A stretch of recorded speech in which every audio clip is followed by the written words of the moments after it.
भारत में कई राजाओं महाराजाओं ने अपने रहने के लिए या फिर आपातकालीन स्थिति में छिपने के लिए किले बनवाए थे। ये किले आज भी देश की शान बने हुए हैं। इन्हीं में से एक है गोलकुंडा किला, जो हैदराबाद के प्रमुख पर्यटन स्थलों में से एक है।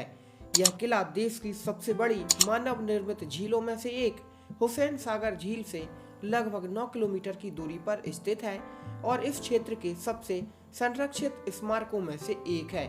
कहा जाता है इस किले का निर्माण कार्य 1600 के दशक में पूरा हुआ था, लेकिन इसे बनाने की शुरुआत 13वीं शताब्दी में काकतीय राजवंश द्वारा की गई थी। यह किला अपनी वास्तुकला, पौराणिक कथाओं, इतिहास और रहस्यों के लिए जाना जाता है। इस किले के निर्माण में एक रोचक इतिहास जुड़ा हुआ है। कहते हैं कि एक दिन एक चरवाहे लड़के को पहाड़ी पर एक मूर्ति मिली। जब उस मूर्ति की सूचना तत्कालीन शासक काकतीय राजा को मिली तो उन्होंने उसे पवित्र स्थान मानकर उसके चारों ओर मिट्टी का एक किला बनवा दिया, जिसे आज गोलकुंडा किला के नाम से जाना जाता है। 400 फीट ऊंची पहाड़ी पर बने इस किले में 8 दरवाजे और 87 गढ़ हैं। फतेह दरवाजा किले का मुख्य द्वार है, जो 13 फीट चौड़ा और 25 फीट ऊंचा है। इस दरवाजे को स्टील स्पाइक्स के साथ बनाया गया है, जो इसे हाथियों से बचाते थे। इस किले की शानदार भव्यता का अंदाजा आप यहाँ का दरबार हॉल देखकर ही लगा सकते हैं, जो हैदराबाद और सिकंदराबाद के दोनों शहरों को ध्यान में रखते हुए पहाड़ी की चोटी पर बनाया गया है।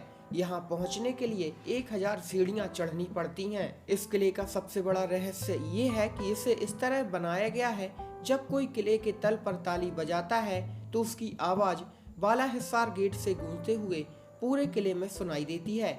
इस जगह को तालिया मंडप या आधुनिक ध्वनि अलार्म भी कहा जाता है।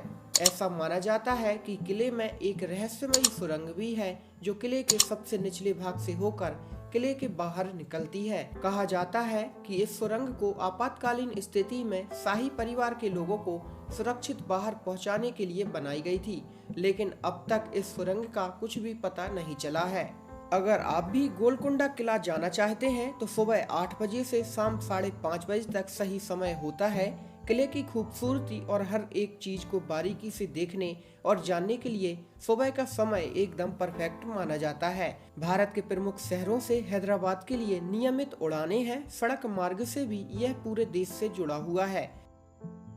देश के लगभग सभी प्रमुख शहरों से यहाँ के लिए ट्रेनें चलती हैं। दिल्ली से ट्रेन के जरिए हैदराबाद पहुँचने में करीब 26 घंटे का समय लगता है। अगर आपको ये वीडियो पसंद आया है तो वीडियो को लाइक करें। चैनल को सब्सक्राइब नहीं किया है तो चैनल को सब्सक्राइब करें और अपने दोस्तों में इस वीडियो को शेयर करना ना भूलें।